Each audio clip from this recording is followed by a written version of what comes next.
Assalamu alaikum again.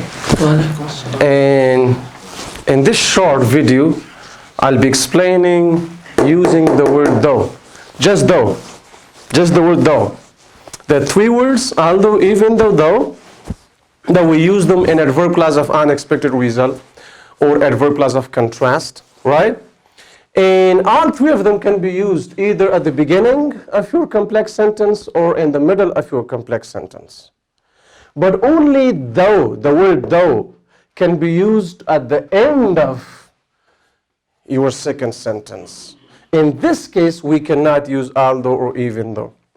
And it has a different meaning, okay? So when we use though, even though, although, in complex sentences, at the beginning or in the middle of our complex sentences, they mean however. They mean however. No, not sin, however. But when we use the word though, only though, at the end of our second sentence, it means but. It doesn't mean however. It means but. Look at these two sentences.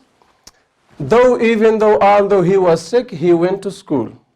If somebody is sick, he or she is not expected to go to school. So going to school was something unexpected, right? So adverb clause of contrast or unexpected result. Or you can change the positions of these two clauses. You can bring the independent or main clause first and the dependent or adverb clause secondly. And then, these conjunctions go to the middle of your sentence.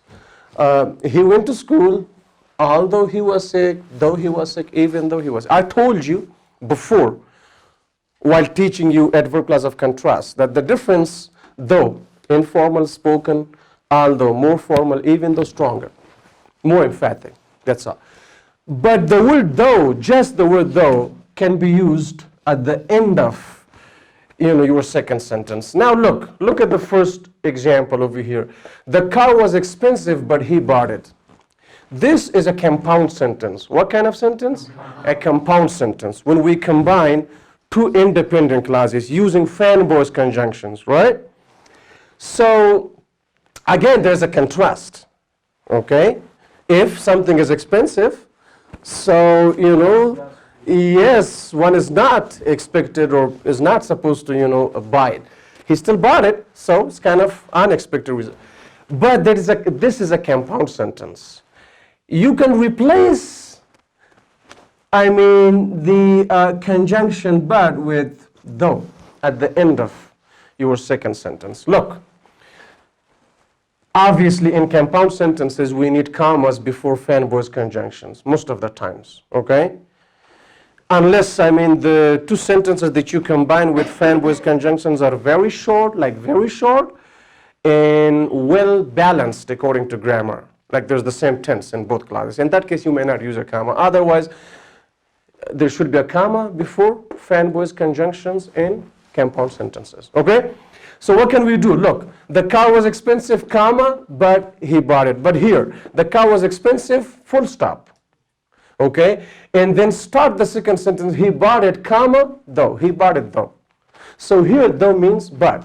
And what is the difference between these two sentences? Now, this sentence is more formal. This way is more formal. And this way is more spoken. You can hear native speakers using, though at the end of their second sentence in spoken English a lot. So it's not a very formal way to use the word though to replace, the conjunction but, okay? At the end of the second sentence. It's just formal, informal, spoken. In spoken, informal English, it is used a lot. You got it? So I was very tired last night.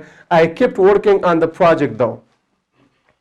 Okay, now the formal way would be, I was very tired last night, but I still kept working on the project. Okay? So I hope you got the point that only the word though can be used at the end of your sentence. In this case, we cannot use although and even though. We cannot say the car was expensive, he bought it although. The car was expensive, he bought it even though. No. Only the word though can be used in this case. And it's informal and it's common in spoken English a lot.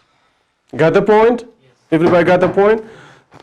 So, I just wanted to show you this specific usage of the word though, okay? Let me give you some old examples and then you can make some examples, right? But keep in mind that the idea is that we're replacing the conjunction but. We're replacing the conjunction but. The security condition is very bad in our country, but we still want to live here.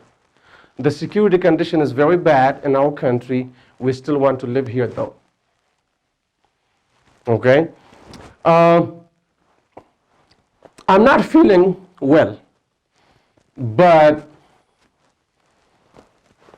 I'm still enthusiastic to teach my class. I'm not feeling very well, I'm still enthusiastic to teach my class though. I'm still enthusiastic to teach my class though. Cows don't bite people, but they may kick you. Cows don't bite people, they may kick you though. Now I want you to think, as long as I make examples, I want you to keep thinking in English and keep trying to make examples and combine your words and try to use though at the end of your second sentence, okay?